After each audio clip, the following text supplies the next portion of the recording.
and welcome to a review of Dexter Resurrection episode 8, titled The Kill Room Where It Happens, and without further ado, we will begin right now. So, we begin with Angel Batista in his room, making kind of voice notes about his investigation and how he's tracking Dexter Morgan, and it's clear he's really honing in. Transitions to Dexter in his car, and he's making plans to kill Al. And Al says he's going to Wisconsin, and then Dexter is like, I'll catch you for a coffee after Hamilton, the play. And Dexter is happy because he really just wants to kill Al after seeing the video. Then we see Leon Prater. They're at this gala for the police that has been referred to before, and all these staff are just worshipping him, and he doesn't directly say, he's like, we're doing a thing for injured cops and there's no ramp, and the employee is just like sickened, and it's clear there's a combination of fear and respect that these employees have for Leon Prater, and I'd say it's more fear. And then Charlie reveals she has bad feelings about Red, and Prater right now doesn't care. But Charlie says to let her do her job, and we'll see that later. And then Harrison and Elsa are like at the lake kind of thing, and they're hanging with the kid, and then Elsa reveals that this landlord is still a problem, and Steve Sherpa is just so funny in this role. Like, he's just so rude, he's hilarious. And then Dexter finds an old hair salon. This is where he wants to kill Al, because of the hair thing was pretty obvious. And we know last episode Batista put AirPods in Dexter's car, so he's like tracking him. Batista's whole life in New York now is trying to get Dexter, you know? That's all he's into right now. Then we have a scene where Claudette Wallace is looking at old Miami Metro stuff. Kind of old. We kind of see articles flash up about various stuff that we know about if you've seen everything in the Dexter franchise, like Aaron Spencer, Dokes, all this kind of stuff. Batista arrives, but Dexter's gone already at this hair salon thing. He catches him, he sees the car going away. Then Dexter gets acupuncture from Joy, and they're just kind of chewing the fat. But Dexter makes an error. He mentions the child soldier thing about blessing, which they were obviously, every scene in the show was very meaningful. That's the thing with good Dexter seasons, everything is meaningful, and like Dexter isn't just going to be sitting down getting acupuncture for no reason. So obviously this is going to be a problem with blessing. Then Harrison calls Dexter, and they kind of have dinner and discuss the landlord, and Dexter, as we know, has very good powers of persuasion, known as terror and fear and violence, and he wants to use using Harrison.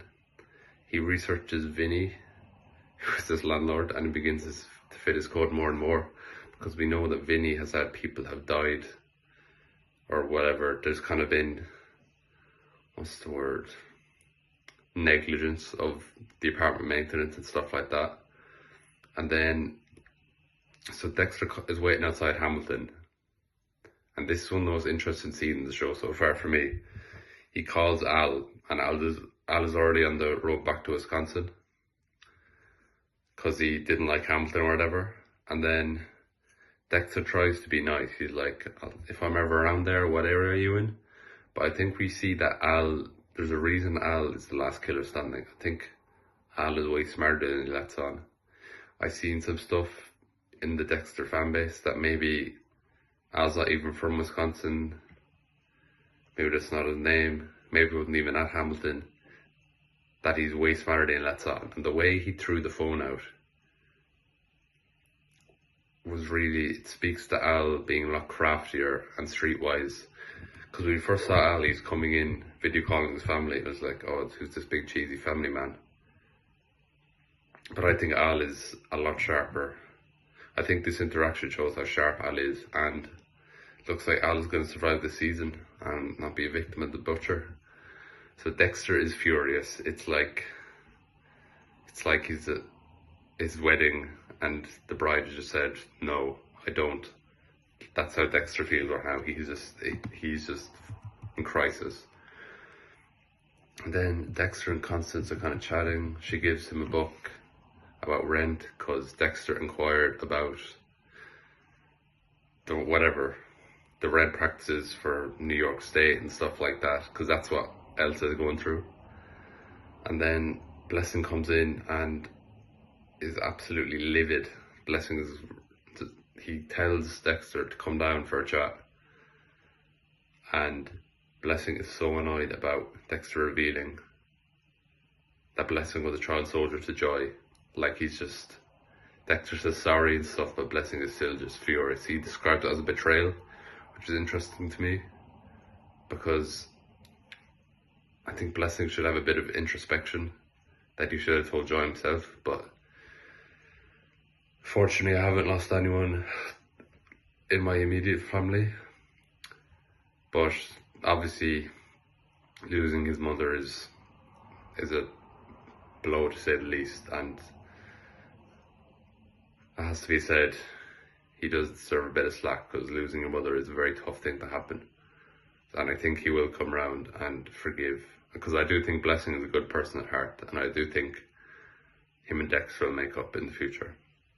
So then Dexter is at Vinny Valente's office, and he's waiting, and then the receptionist calls in, and Vinny's just like, tell him to F off and stuff. Then Dexter goes in, and Vinny is an alcoholic, and this just made me laugh, because he's such a caricature of the big rude dude, and just like cursing and blinding and pushing, and Dexter isn't a fan of those kind of people, to say the least, which is pretty funny.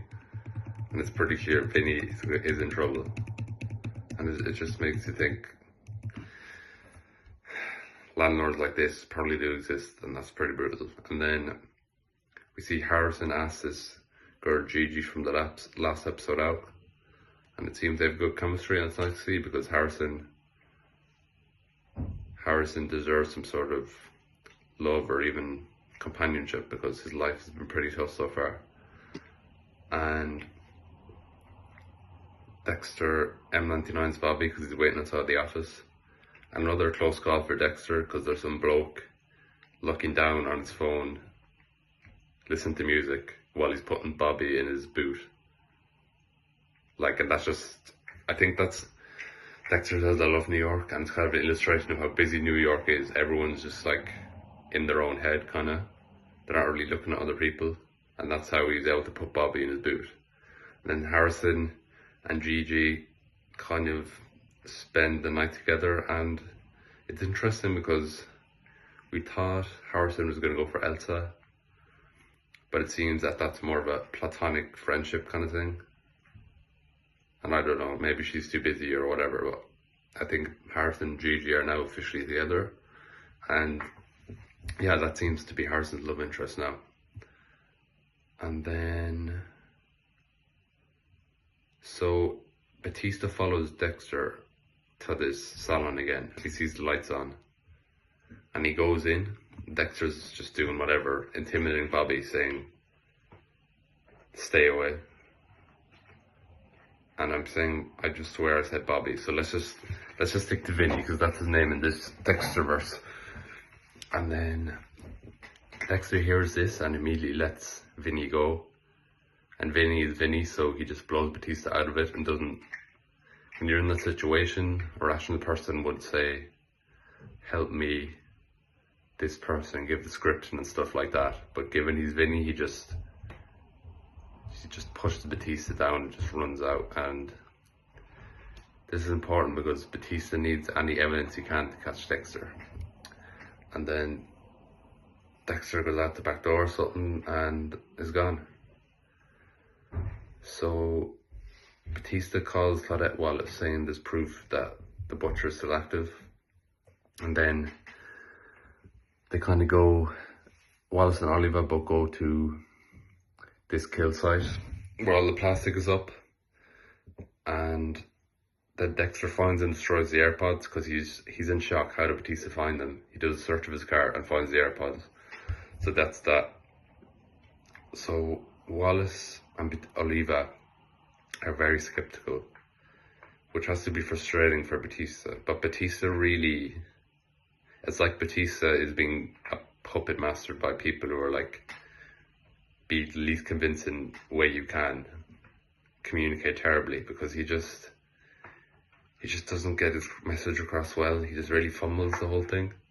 And it didn't help, of course, because if Vinny had stopped, Vinny was just running for his life. But if he had stopped and said, Batista was like, I am an investigator, because he's not a cop, but he's an investigator. They had a chat. Detective work through Vinny, through Elsa, to Harrison, to Dexter. That could have been an investigative connection. But Batista really has no concrete evidence, because another thing Dexter did when he's talking to Claudette Wallace is, Dexter has done this, he's shown his manipulation chops a lot in this series, and this season in particular, because he is showing Angel Batista to be a bit loony. That's how he's framing this, referring to Dokes and LaGuerta's deaths and stuff, and that he's mentally losing his mind a bit, which I don't know if it's true. Maybe it is, but Dexter's using everything. Dexter uses every environmental advantage he can, and I don't think the code, he only has one rule of the code, which is not getting caught. I firmly believe that the code is more of an early season thing, and then particularly when he kills Logan in New Blood, it's Operation Don't Get Caught. That's up there. He'll kill anyone really to not get caught, and I think he's just trying to, as I said, he'll use every environmental advantage thing, manipulation tactic, events to refer to and lie about to get his way and ensure he does not get prosecuted as the butcher. And I think that's what he's going to do here with Batista, because Wallace and Oliva are absolutely skeptic, to say the least, because they're at this crime scene and they're like, so the butcher, Batista framed it like this, so the butcher had this guy on the table and let him go, and they're just like, what? Why would you do that? Because that's not what you've told us. You told he's a murderer and he didn't murder people. And Batista's like, yes, but, and they're like, they're just skeptical to say the least, and it's frustrating to watch because I don't think this is going to end well for Batista. And Dexter really is, the look Dexter is getting is really getting out of control now. And this, ever since the season 2 is when his look, he's just the luckiest man in the United States possibly in the Dexterverse, because he just gets away with murder literally all the time, and he does have that plot armor, that is the thing. So then Batista is like, I was tracking him, and then just as he's showing them, we know that the AirPods have been stomped on, and then they're even like, this guy is even more cracked. And then Harrison wakes up happy with Gigi, and it's nice to see, because I think he's at a happy point in his life, and I think maybe in the next few episodes this might change, but for now he's just enjoying this happy moment. Dexter's very paranoid and realizes Batista's not going to stop, and as I referred to, rule one and only of Dexter's code is don't get caught, and it's unspoken, but it is a thing that he knows he's going to have to kill Batista, and he's like, yeah, that's what I'm going to have to do, because he's killed Logan, Liddy, he'd have killed Quinn. He didn't give a damn about LaGuerta really. He would have killed Lundy, he would have killed anyone to not get caught, because I think we saw with that Al thing, Dexter has had a huge relapse, and is in that mode of, between 91 Original Sin and 2006, Dexter racked up at least 75 kills. And then in the early seasons, he's just running wild. He's in that mindset of, he just wants to kill, he loves it. He loves finding people, investigating them, and he just is crazy for killing right now. And Batista is in the way of that, so I think he's gonna try and take out Batista if he can. So Claudette Wallace calls Joey Quinn, who's at a murder scene. It's good to see Quinn and sunny South Florida again. And she is talking about the butcher case and what's the status of it. And Quinn says it's closed, it was Stokes. And then Wallace is like, Batista's been saying stuff. And then Quinn, the thing is, Dexter's thing about Batista is just falling into place again, isn't it? Because Quinn kind of corroborates that Batista is no longer a cop in Miami Metro officially. And basically this reinforces in Wallace's head that Batista is not a trustworthy source, and kind of ruins his credibility a bit, which is not good for Batista. And it looks like Dexter, so it became clear from the beginning of the season, Batista and Dexter was the overarching battle. Who is going to win? Is Dexter going to get prosecuted? Or is Dexter going to remain free and Batista's unsuccessful or dead? And it looks like we're edging towards Dexter remaining free and Batista maybe not dead, but just going back down to Miami with a fruitless investigation. And then the final scene of this episode, Dexter's at dinner with Harrison and it's all sunshine and rainbows. And then Leon Prater comes in and is like, Red, I don't know you have a son. And Dexter is like, uh-oh, and he's a bit in shock. And then we see Charlie outside, kind of like, they obviously tracked him or whatever. And the episode ends, so that was an excellent episode. I think we learned a lot. For me, we learned about Al. Al is way sharper than we thought. I think we learned that Batista has crunch time. Is he gonna possibly save his life and go home to Florida? Or is he gonna pursue this case and maybe end up in big trouble? And yeah, thank you for watching, and I will see you next time.